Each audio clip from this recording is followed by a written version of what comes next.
Bonjour à toutes et à tous, soyez les bienvenus dans cet espace Pitch 2.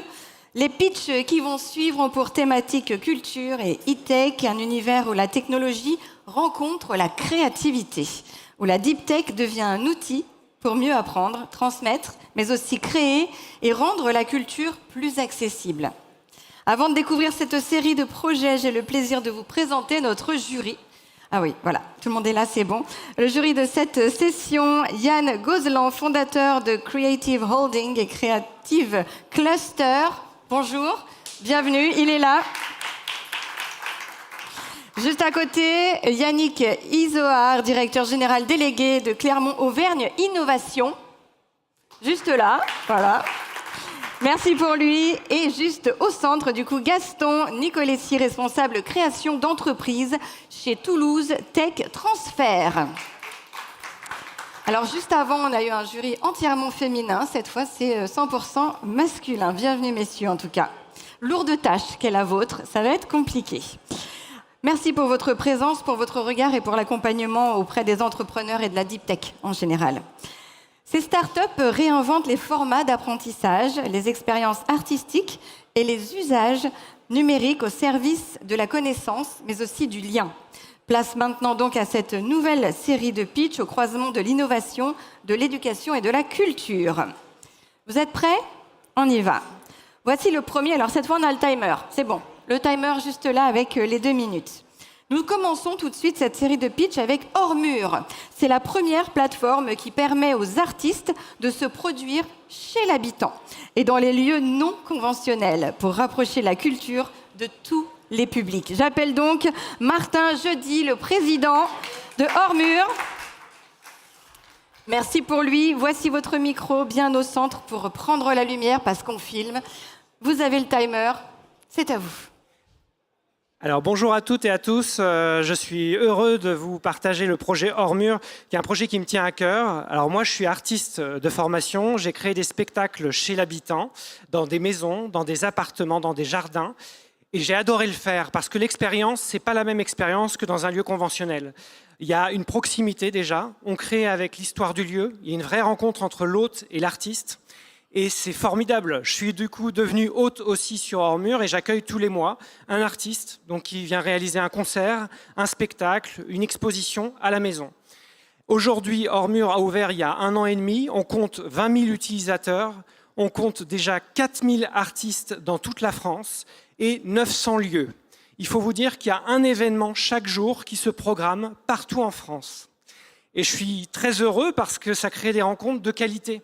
Il faut se dire que les spectateurs qui ne se connaissent pas, on ne peut pas venir de la même manière chez quelqu'un qui nous a reçus chez lui. Quelque part, on le remercie de nous accueillir et on vit un moment de partage tous ensemble à 20, 30, 40, 50 personnes. Et il y a vraiment des qualités d'échange qu'on constate chez l'habitant. Alors, Hors Mur, on est accompagné par le Pulsalis, qui est un accélérateur deep tech avec des chercheurs spécialisés qui ont pu développer un algorithme de recommandation pour mettre en relation le bon artiste et le bon lieu très rapidement.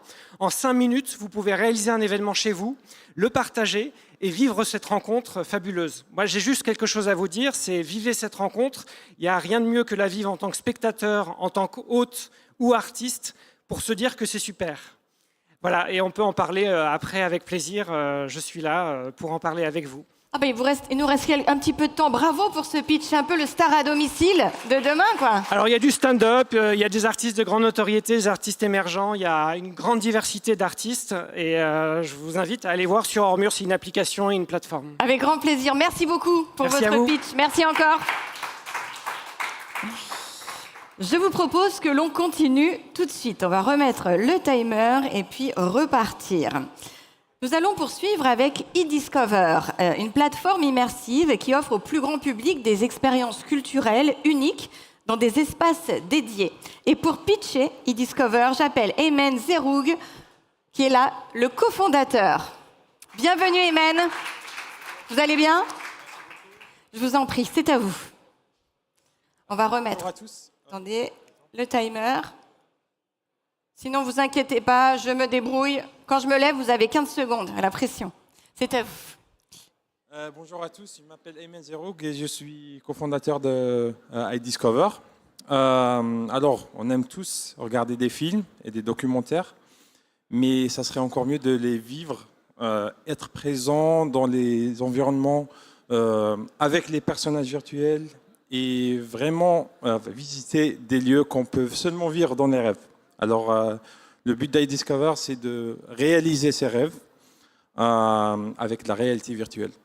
Donc, on produit des expériences immersives en réalité virtuelle, où on peut se déplacer dans des grandes surfaces. Et c'est important le sentiment de pouvoir se déplacer librement parce que ça donne un sentiment inégalé d'immersion. Et en plus, on souhaite permettre aux utilisateurs, enfin aux spectateurs, d'être acteurs dans l'histoire et de parler avec les personnages virtuels. Donc ça, c'est notre côté Deep Tech. Notre première expérience, qui s'appelle l'Écho de l'univers, c'est un voyage dans l'univers à la recherche de la vie. Donc on voyage de planète à planète et avec des jumeaux, et deux jumeaux, ce qui s'appelle Stella et Sirius, et on voit des spectacles assez impressionnants. Et voilà, donc c'est un voyage de 30 minutes qui a impressionné plus que 5000 visiteurs dans notre première salle qui a ouvert récemment à Saint-Étienne.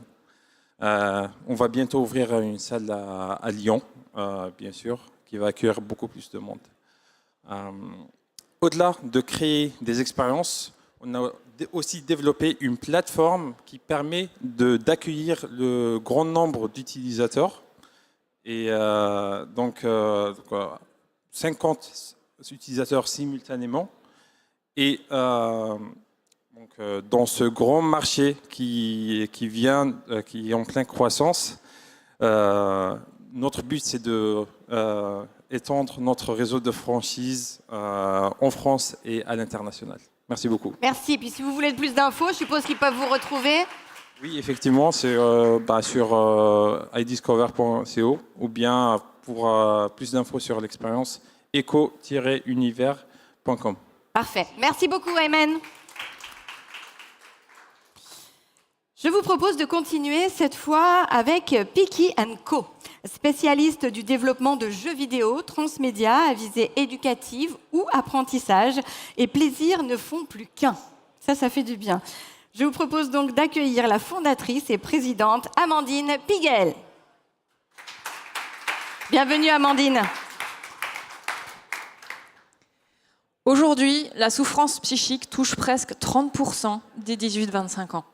Cela signifie qu'environ 1 jeune sur 3 souffre d'un déséquilibre entre ses ressources psychologiques et les contraintes auxquelles il fait face. À la longue, cette souffrance peut devenir un trouble psychique comme une dépression ou un trouble de l'anxiété. Pour prévenir ce problème, l'OMS et Santé publique France préconisent notamment de développer les compétences psychosociales comme la connaissance de soi, la gestion des émotions ou la communication empathique. Elles sont le socle de la santé mentale positive et de la résilience. Parallèlement, des études en psychologie du développement montrent que les individus plurilingues disposent de meilleures compétences psychosociales, à condition d'avoir développé les savoir-faire d'interaction et de communication. Et c'est là qu'on intervient. Je suis Amandine Piguel, la fondatrice de la start-up Piki & Co, issue d'un transfert de technologie en sciences humaines soutenu par la SAD Connectus. Avec des chercheurs de Paris 8 et de Strasbourg, nous avons créé Biomise, le premier jeu hybride numérique et papier qui aide les enfants entre 4 et 10 ans à développer leurs compétences psychosociales en apprenant à communiquer en anglais tout en s'amusant en famille. Notre innovation nous permet de déployer une toute nouvelle pédagogie qui devient culturelle, expérientielle et immersive. Aucune directive, aucun écrit, uniquement de l'oralité, uniquement du jeu. À partir de notre preuve de concept, déjà éprouvée 2 fois sur le terrain, nous préparons notre prochaine session de R&D qui aboutira sur un prototype qui nous permettra de tester notre marché en France et dans le reste de la francophonie. Si vous avez envie de prendre part à cette aventure grâce à vos compétences en éducation ou en santé mentale ou par votre réseau, je vous attends pour échanger au stand C8. Merci. Merci Amandine. Merci beaucoup. Je prends note pour mon fils de 5 ans et demi. He will be fluent in English, right? No, no, with your, with your innovation. Nous continuons tout de suite avec Sequentia. Alors, c'est un smart player vidéo à intelligence artificielle multimodale et générative qui permet d'indexer et de rechercher efficacement dans les contenus audiovisuels. Nous accueillons tout de suite, s'il vous plaît, le fondateur CSO Boris Forzik. Boris, bienvenue. C'est à vous, vous êtes prêts? Très prêt. Vous avez vu, super ambiance, hein? Ouais, super. Allez, c'est à vous. On se croirait dans un lieu de stand-up. Oui, tout à fait. Je me présente, je suis ingénieur de recherche CNRS. Et chez nous, on a un dicton, c'est le CNRS mène à tout, à condition d'en sortir.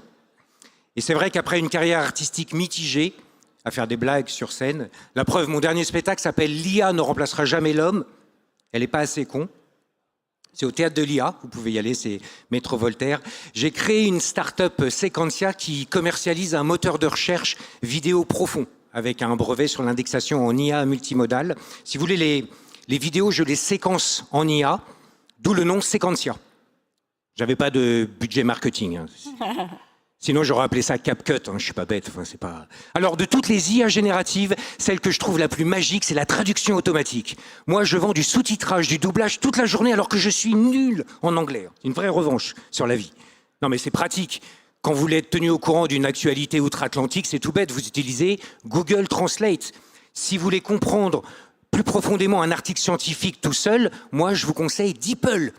Vous voulez capter la subtilité d'une punchline d'un stand-up new-yorkais, plus compliqué. Heureusement, il y a Gad Elmaleh.